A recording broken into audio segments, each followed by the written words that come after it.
Hello, I'm Brett Gilliland, host of the Circuit of Success podcast, and here's what's coming up on the show. There's four main buckets of your life. There's your professional, there's your personal, your health and wellness, and your relationships. Yep. And to really have an optimized life, you have to find balance in all of those areas. And it's not going to happen just organically. You really have to be intentional about what you do in those areas. You have to have goals. You have to have habits that you create to make sure you're touching on those four buckets all the time. Welcome to the Circuit of Success. I am your host, Brett Gilliland. Today I've got Laurie Wintonick with me. Laurie, how you doing? Doing great, Brett. How are you? I'm doing great. You're in New Jersey. What part of New Jersey? I didn't ask that part. Yeah, I'm actually, central northern New Jersey. It's really northern New Jersey because, there's the argument whether central Jersey exists or not. But I am in the northern part of central Jersey in Colonia, about half hour, 45 minutes from New York City, half an hour from the beach, an hour from the mountains. And yeah, it's beautiful. Nice. You got anybody in the Super Bowl we're maybe rooting for this weekend? Not really. I was I'm a Giant fan. I live in New Jersey. I'm a Giant fan. Sorry, Jets. But I was really hoping that the Chargers were going to make it in this year. Yes. Kyle Vanoy is someone that I've worked with, and I was really hoping for him and his team to get in. So I was kind of bummed when that didn't happen. Yeah. They had a good season, but didn't get quite far enough. So you are the CEO of JI Elite Coaching, which is Jesse Itzler, which for those of you that are on social media, Jesse is a phenomenal follow, but you run his coaching program, which we'll talk about. And but you've been an executive before, and what I see you called yourself a serial volunteer, loving to do all that stuff, but really helping tons of people with the coaching that you all do out of the JI Elite Coaching Program. But before we dive into that, Laurie, if you could just kind of give us a lay of the land on what's made you the woman you are today. Really strong foundation of family really is where I'm going to start. So I grew up in a decent sized Italian family, one of four children. Family dinners were super important to us. We were always very close. I could have been anything I wanted to. My mother always said growing up, and all I wanted to do was be a mom. That was my major focus. Went through high school, basically doing everything I could from, cheerleading to student council and all the programs. I was on the, debate team, science club, all of it. And went to college, was going to be a chemistry major in college to be a high school chemistry teacher, and because I wanted to have the summers off because I wanted to be a mom. And, got out of college and kind of was trying to figure out what to do, started working, and just always loved helping people. It was really in my kind of DNA. I'm that, mama bear, they call me, and I like to just always be around helping people get whatever they need and do whatever they need and just better themselves. I took that through college into afterwards. I started working. I got married. I've been married. It'll be 23 years this year. I have two beautiful children who are both in college now and are amazing, amazing young women. And, all through that, every time, serial volunteer, every time somebody needs something done, they call me or I'm in a room. My mother used to say, you really need to get that spring broken. And I'm like, what spring? She's like, the one in your arm that just keeps going up. Like, yeah, I'll do it. But I figure if I can help, I want to. And that's really what's always driven me. And it's just that service mentality that I have. And it's been great, but it also takes a toll when when you're doing way too much. And I kind of lost myself over the years of trying to be a mom, trying to work full time, trying to do all of the things, volunteering everywhere. And the only thing that suffered through all of that was me. And I met Jesse 5 years ago. And once I met him, I realized that I could do all of those things. I just needed to do them differently to make it work. And I needed to make myself the most important person to help in all of it. And once I shifted and did that, everything changed. And I've just really become a better Laurie. I hate when people say they reinvent themselves, because you don't reinvent yourself. You're always the same person at your core. But I've upgraded myself and I've become this better version, an older, more wiser, more learned version of Laurie from, my early teens and 20s. Yeah. So what did you learn when you say you met Jesse 5 years ago and it changed your perspective? I mean, for those of us that know Jesse, it is amazing what all he does, but how important his family is. But for you, if we could peel that onion layer back a little bit, what changed for you? Like what were the changes that happened, and then how did you implement those changes?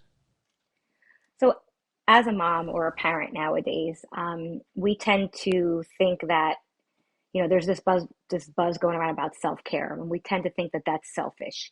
And everything we do needs to be for the kids. I wanted to make sure that my children always had what they needed, and we don't really pay attention to all of the things that matter in our life. We're so uber focused on, for me, it was work, kids, work, kids, work, kids, and all the volunteer work I did was around my kids. And the reality of that was I had no fulfillment for myself personally. I had no hobbies. I had friends, but like I wasn't intentional about seeing them. I wasn't healthy. I wasn't exercising. I wasn't eating right, all of the things. And when I met Jesse and he talked about his principles and how basically he ran his life, it was like, wait a minute. There's four main buckets of your life. There's your professional, there's your personal, your health and wellness, and your relationships. Yep. And to really have an optimized life, you have to find balance in all of those areas. And it's not going to happen just organically. You really have to be intentional about what you do in those areas. You have to have goals. You have to have, habits that you create to make sure you're touching on those four buckets all the time. And learning that from Jesse, I started to do that. I started to make sure that yes, my job was my job, and yes, my relationship with my family was important, but my relationship with myself was more important. My health and wellness from a mind, body, and soul perspective, I needed to really focus on that. And then I needed to have some personal goals outside of being, the boss at a company, or Angelina and Sophia's mom, or Chris's wife, or whatever. Like I needed to be Laurie again. And without personal goals and areas that I would learn for myself, I was really feeling empty and hollow. So I shifted and started to put some real focus on that intentionally. And that's when I started to notice everything really started to change. And I became a much more happy person, really. That's as simple as it gets. Yeah, and that's a big deal, isn't it? The happiness. But I think too is I would love to learn more about how you implemented it, because it's easy to learn that and know that, my personal life, my professional life, my health and wellness, and then my relationships. It's one thing to hear that, right? And it's another thing to then take steps and do something about it. But how did you implement it to where maybe I'm wrong, but I'm assuming that it was easy, then it was hard again. Maybe you fell back into your traps, and then I'm gonna do this again and set these goals and fall back and go forward, and it just Mm-hmm. kind of teeters totters for a while. And I think there's something about just showing up every day. Like for me, it's this journal, and it's showing up every day and being boring and making it happen. And so when you hear that, like what comes to mind with all that? So you just said a word that is basically my motto. You said, it's kind of boring. I on Instagram will always post it, hashtag boringly consistent. I had to build that muscle where I got boringly consistent in the things that I knew I wanted to do. So for my health and wellness, years ago, I was extremely overweight for my size. I never realized it. I was always healthy and active and small. I'm very short, and I, never was a big girl, and I had kids, and I just stopped paying attention. And I had put on a lot of weight. And the first thing I did was realize that I was getting really unhealthy, and longevity is something that's important to me. I want to be around for my kids and their kids, and I want to be healthy with that. So the first thing I did was I sought out somebody who could help me do it right. And I went and saw a weight and wellness counselor.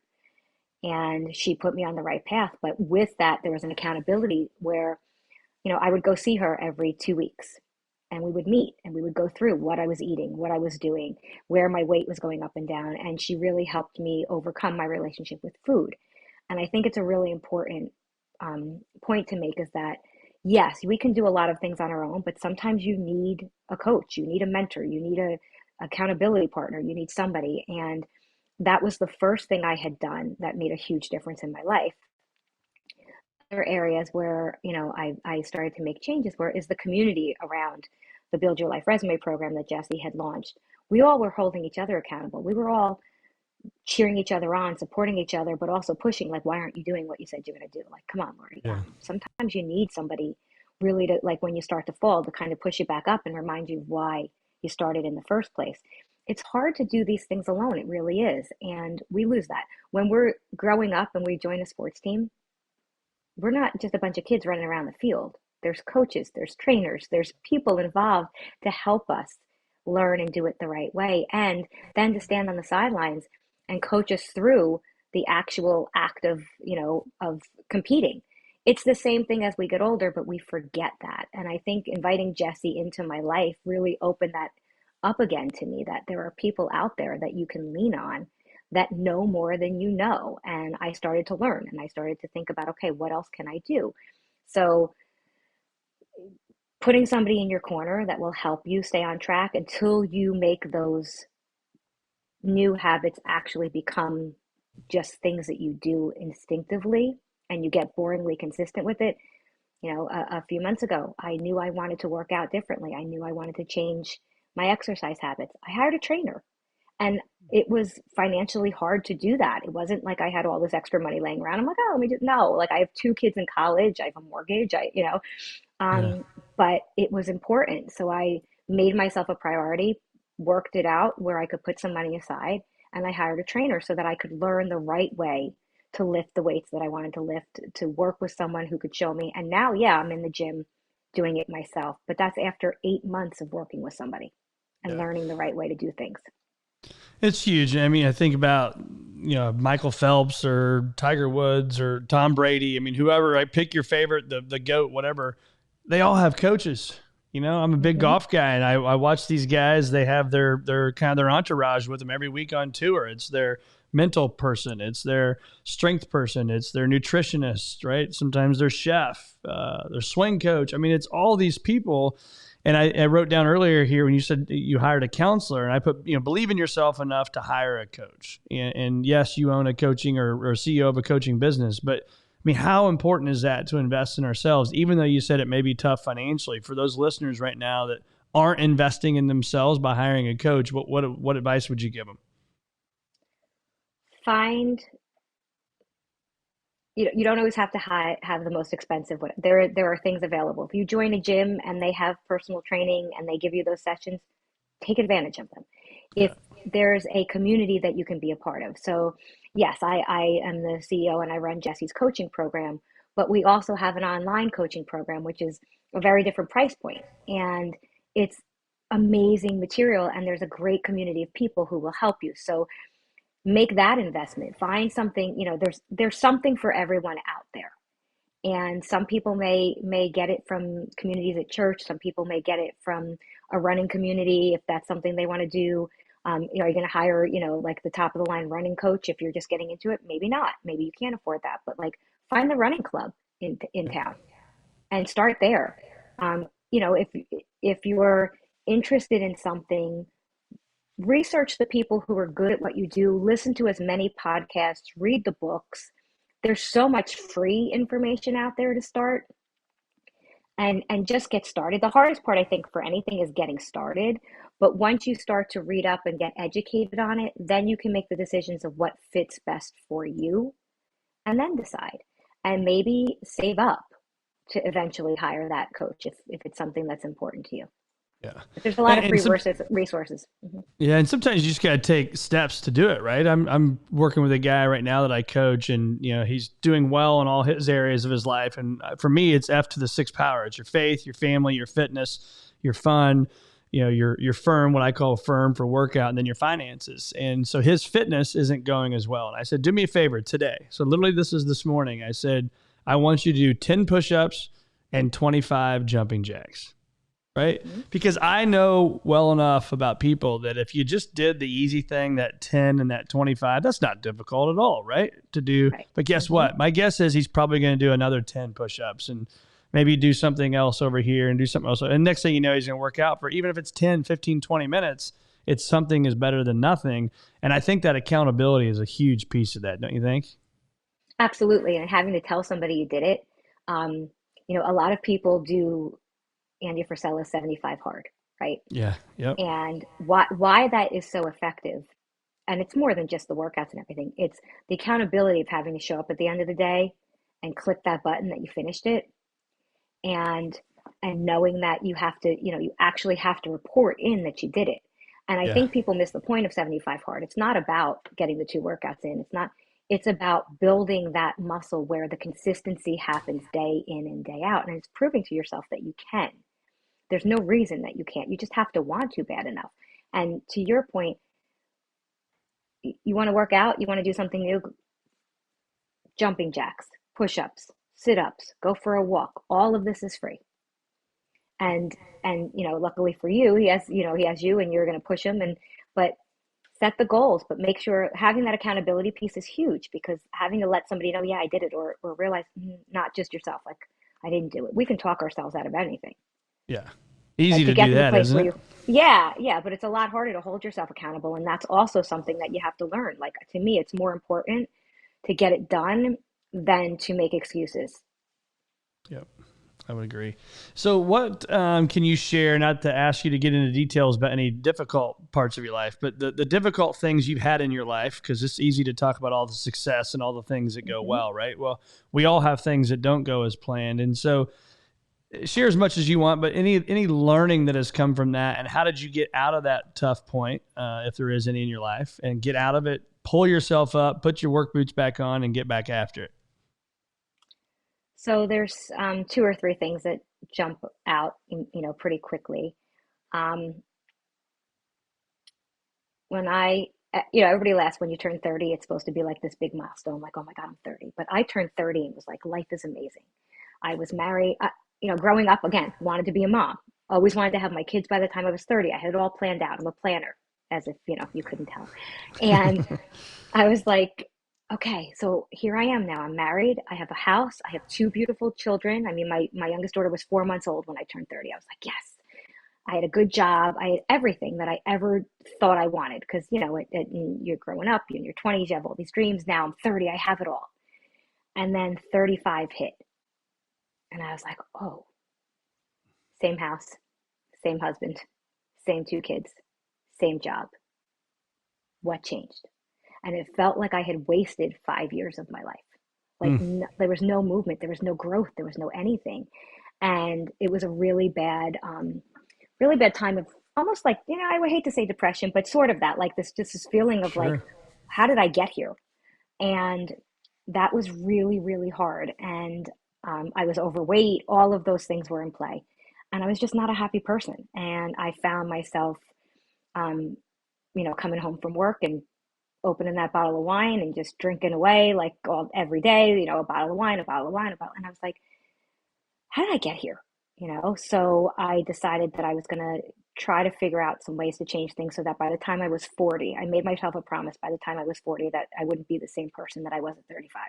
Mm, So again, when people are like, oh my God, you're turning 40, like, I was like, nope, this is great. Make these changes. So I literally had decided, I was in a toxic relationship with my boss at my old job. She was a wonderful person. She was a horrible boss. Like, mm, and I always said I felt like, I would be told daily how stupid I was, and then the next day I'd get like a $50,000 bonus to make it better. Like, it was just bad. And I knew I had to yeah, get out of there, but I was close enough to being, you know, I was 8 minutes from home. So I could get home anytime I needed to. I could be at all the stuff for the girls. I could volunteer for everything. So it served the purpose, and basically excuse it away, right? sure. So I kind of had to find a way to get out of that relationship, take my life back, and find this new job, which I did at the financial planning firm. And once I started there, things definitely started to change. I remember I came home. I was about a week into working at the financial planning firm, which was scary. I took a pay cut. Like, I didn't, it was not a great move on paper at all. But I came home and I was sitting at the dinner table. We always do family dinners. And my husband, Chris, looked at me and he was just like, you look 10 years younger. Hmm. I was like, Wow. what do you mean? He's like, your face, like all those like all of it's gone. And I was like, okay, well, this was the best decision that I made. And then I turned 40 at that job and was like, all right, this is great, new job, new exciting things. And then, a few years later, I meet Jesse, and I'm like, oh my God, this is not good. So I think it's been a struggle for me. So that was like one big thing to overcome. The second area that was really hard for me was at my old job in the financial world. women just are, the old traditional world of banking, finance, Yeah. insurance, all of that. Women are the admins, we're the clerical, we're the, we should go get you coffee. We're not executives. And while my boss, who was a wonderful man, and told me constantly, you're an executive in this firm, and you're on the executive team, and there's seven of us, and you're the same as us. I wasn't treated the same. I mean, I didn't get a raise for 4 years. The guys around me, people who were underneath me, actually in the hierarchy on the org chart, were making more money than me, Huh. um, because they were considered a profit center where I was a cost center, and I understood that. I oversaw all the admin and all the operations of the firm, but I always felt like, and I say it a lot, I was the skirt in a room full of suits, and I'm not the type of person to yell like, glass ceiling feminism. Like, I don't do all of that. I believe that we're all equal, we're all people no matter what, and we need to fight for ourselves, and we need to assert ourselves. And I didn't. And I really shrank into this, like, thought process of, well, I can't change it, but it's good for my family, so I'm gonna accept it, and I'm gonna stay here. And it did a lot of damage to me. Like, it really did. And I didn't realize how much until I got out of it. Hmm. But it was really hard day in and day out to sit there and be like, no matter what I did, no matter what amazing things I would do for the company, it just didn't change anything. And, you know, um, I think it hit me really hard. The gentleman that was the owner of the company retired.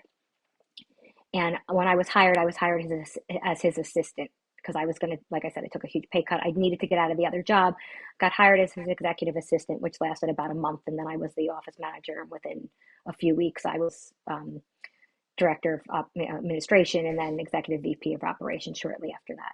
But I always did, even as being the VP, I still did his personal assistant stuff. I took care of everything for him. His wife passed while I was working there. I mean, I helped with her funeral arrangements. Like, I did all of Wow. it. Was at his house, like food shopping for him, all of these things. And after 10 years, when he decided he was going to retire, and sold off the firm to a gentleman that I had worked with, great guy, he walked in my office for Christmas, and was like, I can't believe this is our last Christmas together, and blah, blah, blah. And I was like, I know. And he handed me this basket of lotion. And it was a very nice gift. But I was like, this was a 10-year relationship where I went so far above and beyond what anybody was expected, what I was paid for, all of because of who I am at my core. And you're handing me this $50 bottle of, like, basket of lotion. And I was like, okay. And in that moment, I was like, I can't do this anymore. I can't work in an environment like this anymore. I can't devalue myself anymore. And I decided for the next year that, like, my goal for 2021 was to get out of corporate America, to figure something out, that I had to find Yeah. something else to do. I couldn't sit at a desk and run somebody else's business and make them millions of dollars and be miserable. I just couldn't do it anymore. And especially when you're not really valued Right. at that level. They just, there's an expectation, and unfortunately some of these companies, they just don't care, and I wasn't about to do it anymore. So that was really hard. And then this past year um, was probably the hardest year of my life. So I lost my my daughters are away at college. There was some stuff that went on with my younger daughter at school, which was really hard. And navigating teenage daughters, 20, my one daughter's 21, my other daughter's 19 and a half. And, you know, sitting back as a parent and not jumping in and fixing things for them is really hard, because a lot of stuff they have to figure out on their own. Yeah. And letting her try to do that was really, really tough. In the midst of all of this, my father, who had been battling and sick for the last 4 years after a major stroke, finally passed away. I got the call on my birthday that he had had a massive heart attack that afternoon. They had revived him after 15 minutes and put him on life support. So I had to go to the hospital on my birthday that evening to remove him from life support.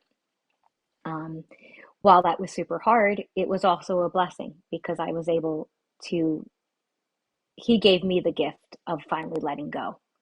Um, but the next 3 weeks I had stuff for work, and I know my dad. My dad always called me Larry, and he would have said to me, like, "There's a time to cry, Larry, and this ain't it. Show up and go do what you have to do, and we'll figure it out." Hmm. So I honored him by showing up and doing all of those things. That was the end of October into the beginning of November. After this 3 weeks of craziness, I came back home. We're all home for Thanksgiving. My dog had gotten sick earlier in the year. We had found out she had a brain tumor. She went blind. She was the sweetest little thing in the world. And noticed the week of Thanksgiving, she wasn't eating. She was declining, the whole thing. And 2 days after Thanksgiving, we had to put her down. And I have never, I mean, I lost my grandmother when I was 20, and that was super hard for me because her and I were as close as you could possibly be with another individual. She was my everything. These two losses back to back just destroyed me. And I had a choice. I could power through like I always do, or I could sink into the grief and let it just sit in it and let it happen and allow the waves. And I have to say, there was probably a good couple weeks where I think my family was really nervous about me. Couldn't get out of bed, couldn't eat, couldn't function.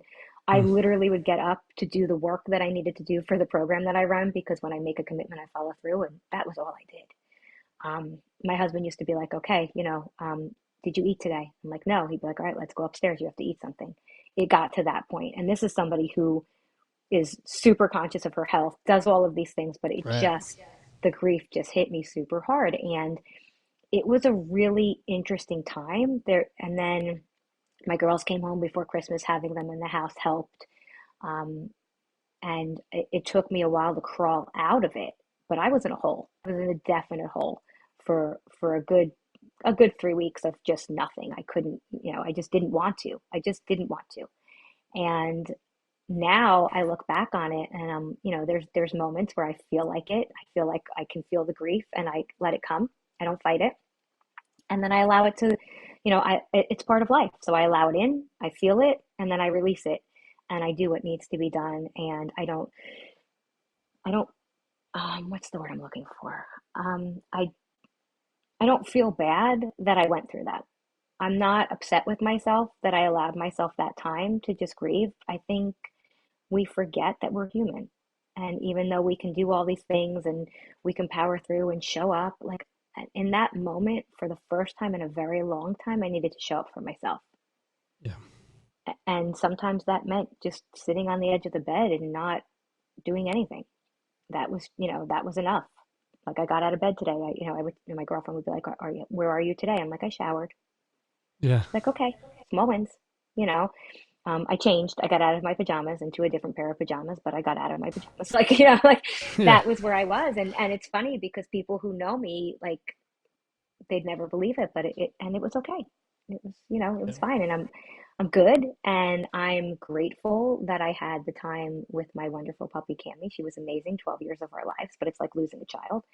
And then, my dad, like I said, it was a gift that to be able to let him go. But grief is, somebody said this to me and it really stuck, is that grief is a result of how much you loved that person and how much they loved you. And the stronger the grief, the more love there was in that relationship.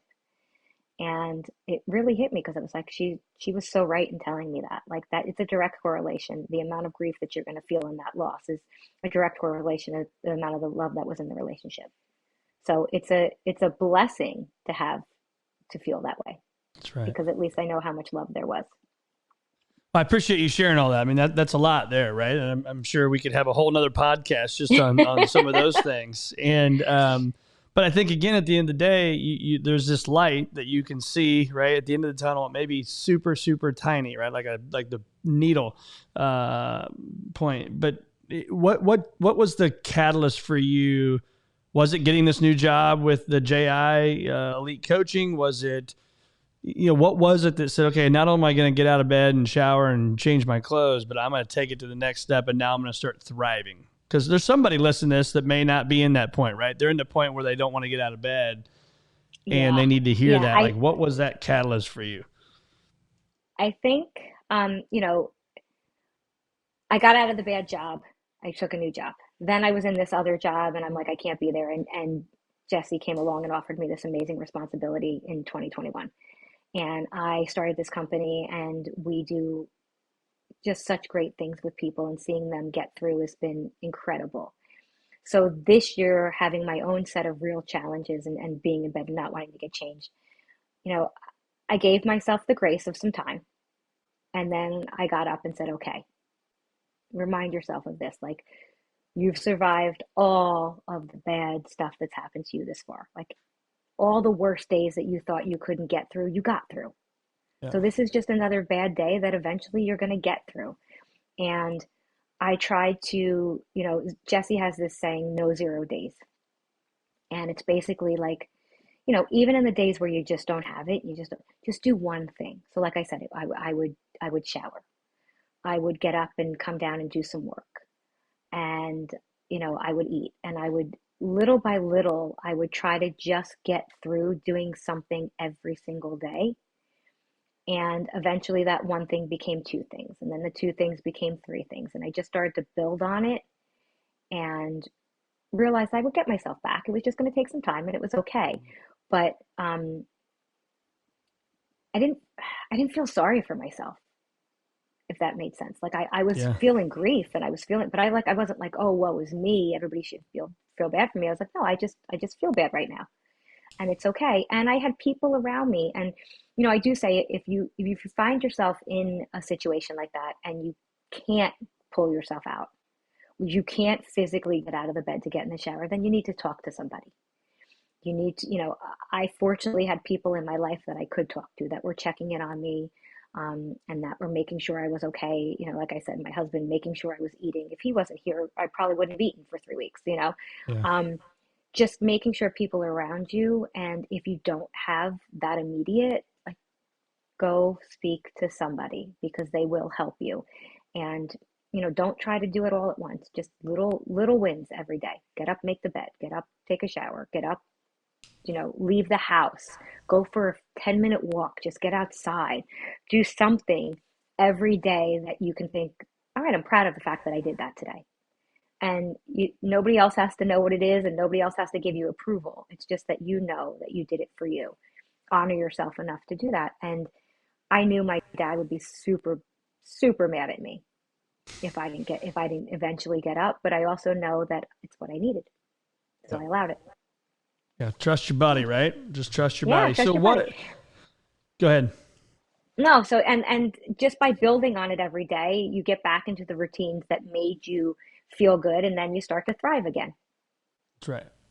Yeah. What would you say? I mean, you learn most from Jesse Itzler, who's married to Sarah Blakely, who invented Spanx. I mean, they're kind of this powerful duo of people. As Jesse started, the jet company, coconut water company, now his all day running company, his coaching, all the stuff, right? That they've both done. What from the outsider looking in at them, along with having four children, what are your takeaways from that family and from Jesse or Sarah that you could share with us? You can absolutely do what you want to do and do it well, but not have to do it at the expense of everybody in your life. And Jesse says this all the time, like, you should really spend your time doing the things you love to do with the people you love to do them with. Period. Done, end of story. And that's how they live. What you see on Instagram and social media, that's really how they live. If you're at that house, like, exactly what's happening is what's happening in person. It's not for show. It's not, they're so authentic. They really are so authentic. And that's one of the things that I really respect most about them is, Sarah is a brilliant businesswoman. She really is. And she did something because she believed in it, and she worked really, really hard, and she refused to allow any critics in. She just knew that she could, and she made sure every day she worked towards it. And Jesse, he's amazing. Like, he's crazy, he's amazing, he has these great ideas. And they both find people to help them with the areas of that they're not good at. Sarah doesn't want to be involved in the operations of things. Like, so she makes sure she has somebody doing that for her. Yeah. Jesse has great ideas. He needs implementers. He needs somebody to be able to come in and implement what his ideas are, and also be able to work through the fact that he's going to change his mind and he wants something different. And, how do we pivot? How do we make it work? And they don't try to do it all themselves. They get the right people. They hire coaches. They have mentors. They still look for help. And, for me, like I said, being a mom was super important. They didn't have a family for the sake of having a family. They had a family because they want to be parents and they love their children. Yeah. And it's important that they're present in their children's lives all the time. And they make it work. They're very intentional with their time. Well, hats off to them. They're doing them. Yeah. They are truly amazing people, and it's been awesome getting to learn from you all the stuff that you have done in your life too. So, where would our listeners find more of you? Where's the biggest hangout for you? So I am mostly on Instagram these days. So my Instagram handle is LILLG23. That's a little with two L's, G23. I do a lot of posts there. There's a lot of fitness stuff there because that's part of my journey now as I'm approaching 50, is to get in the best physical shape of my life for longevity. I want to be stronger. I want to be healthier. Um, you'll see a lot of my daughters on there. I like to brag about them, and a lot of fitness and a lot of coaching stuff.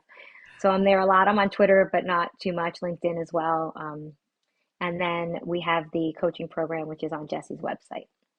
Okay, so just jesseitzler.com on there, and then you can see Jesse, the it's, JI. yep, jesseitzler.com. You'll see there's a coaching tab, and we are the coaching mastermind coaching retreat program, I believe is the click there. Awesome. Well, thank you so much for joining me on the Circuit of Success. It's been awesome having you and great learning all the nuggets of wisdom you share with us today. Thank you so much. It's been a pleasure, Brett.